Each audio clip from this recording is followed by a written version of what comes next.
नमस्ते दोस्तों, स्वागत है आपका हमारे चैनल पर, जहां हम जीवन के गहरे सत्य और प्रेरणादायक कहानियों के माध्यम से अपने मन और आत्मा को शुद्ध करने का प्रयास करते हैं। आज की कहानी है मन के गंदे और अश्लील विचारों को कैसे रोके।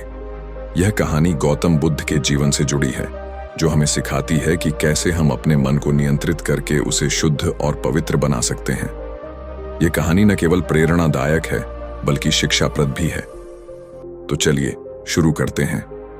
एक बार की बात है, गौतम बुद्ध अपने शिष्यों के साथ एक गांव से दूसरे गांव जा रहे थे। रास्ते में उन्होंने एक छोटे से तालाब के पास विश्राम करने का निर्णय लिया। तालाब का पानी स्वच्छ और शांत था और चारों ओर हरियाली थी। बुद्ध ने अपने शिष्यों से कहा, इस तालाब को देखो, इसका पानी कितना साफ और शांत है। यह हमारे मन की तरह है।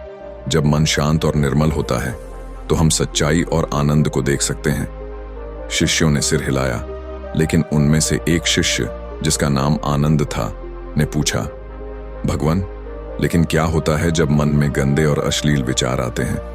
कैसे हम उन्हें रोक सकते हैं? बुद्ध मुस्कुराए और बोले, आनंद, यह एक अच्छा प्रश्न है। मन एक शक्तिशाली उपकरण है, लेकिन यह हमारे नियंत्रण में होना चाहिए। जैसे इस तालाब का पानी अगर गंदा हो जाए तो हम उसे पीने या उपयोग करने में संकोच करेंगे। ठीक वैसे ही अगर मन में गंदे विचार आते हैं तो हमारी आत्मा और चरित्र प्रदूषित हो जाते हैं। लेकिन इन विचारों को रोकने का उपाय भी है। बुद्ध ने आगे कहा, मन में गंदे विचार आना स्वाभाविक है, क्योंकि हम संसार में रहते हैं और हमारे आसपास कई प्रलोभन होते हैं। लेकिन इन विचारों को पनपने देने की जगह हमें उन्हें समझना और उन पर विजय पाना सीखना चाहिए। फिर बुद्ध ने एक कहानी सुनाई। एक बार एक युवक था जिसका नाम सुमन था। सुमन बहुत ही प्रतिभाशाली और मेहनती था, लेकिन उसके मन में अक्सर गंदे और अश्लील विचार आते थे। ये विचार उसे इतना परेशान करते थे कि वह ध्यान केंद्रित नहीं कर पाता था और उसका मन हमेशा अशांत रहता था। एक दिन सुमन ने बुद्ध के पास जाकर अपनी समस्या बताई। सुमन ने कहा, भगवान, मेरे मन में हमेशा गंदे विचार आते हैं। मैं चाहकर भी उन्हें रोक नहीं पाता। मैं क्या करूं? बुद्ध ने सुमन को एक कटोरी दी और कहा, इस कटोरी में पानी भरकर ले आओ, लेकिन ध्यान रखना, अगर एक बूंद भी गिरी तो तुम्हें फिर से पानी भरकर लाना होगा। सुमन ने कटोरी ली और पास के तालाब से पानी भरकर लाने लगा। वह इतना सावधान था कि एक बूंद भी पानी नहीं गिरा। जब वह बुद्ध के पास वापस आया तो बुद्ध ने पूछा, क्या तुम्हारे मन में कोई गंदा विचार आया जब तुम पानी लेकर आ रहे थे? सुमन ने कहा, नहीं भगवान, मेरा पूरा ध्यान इस बात पर था कि पानी की एक बूंद भी न गिरे। बुद्ध मुस्कुराए और बोले, यही रहस्य है सुमन। जब तुम्हारा मन किसी एक काम में लगा होता है तो गंदे विचार अपने आप दूर हो जाते हैं। अगर तुम अपने मन को सही दिशा में लगाओगे तो गंदे विचारों के लिए कोई जगह नहीं बचेगी। सुमन ने बुद्ध की बात को गंभीरता से लिया और अपने मन को सही कामों में लगाना शुरू किया। वह ध्यान और सेवा के कार्यों में व्यस्त रहने लगा। धीरे धीरे उसके मन से गंदे विचार गायब हो गए और उसका मन शांत और प्रसन्न हो गया।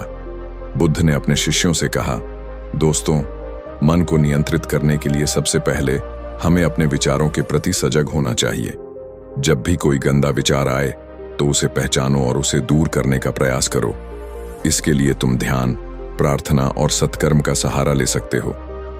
बुद्ध ने आगे समझाया, जैसे एक किसान अपने खेत में अच्छे बीज बोता है और खरपतवार को निकालता है, वैसे ही हमें अपने मन में अच्छे विचार बोने चाहिए और बुरे विचारों को निकालना चाहिए। अगर हम अपने मन को अच्छे विचारों से भर देंगे तो गंदे विचारों के लिए कोई जगह नहीं बचेगी। बुद्ध की यह शिक्षा सुनकर सभी शिष्यों को बहुत प्रेरणा मिली। उन्होंने समझा कि मन को नियंत्रित करना कोई असंभव काम नहीं है, बल्कि यह एक कौशल है जिसे अभ्यास और संयम से सीखा जा सकता है। दोस्तों, आज की कहानी से हमने सीखा कि मन के गंदे और अश्लील विचारों को कैसे रोका जा सकता है। गौतम बुद्ध की शिक्षाएं हमें यह समझाती हैं कि मन को नियंत्रित करने के लिए हमें सजग और सतर्क रहना चाहिए। अगर हम अपने मन को सही दिशा में लगाएं और अच्छे विचारों को अपनाएं तो गंदे विचार अपने आप दूर हो जाएंगे। अगर आपको यह कहानी पसंद आई हो तो इसे लाइक और शेयर करें और हमारे चैनल को सब्सक्राइब करना न भूलें। ऐसी ही और प्रेरणादायक कहानियों के लिए बने रहिए हमारे साथ। धन्यवाद।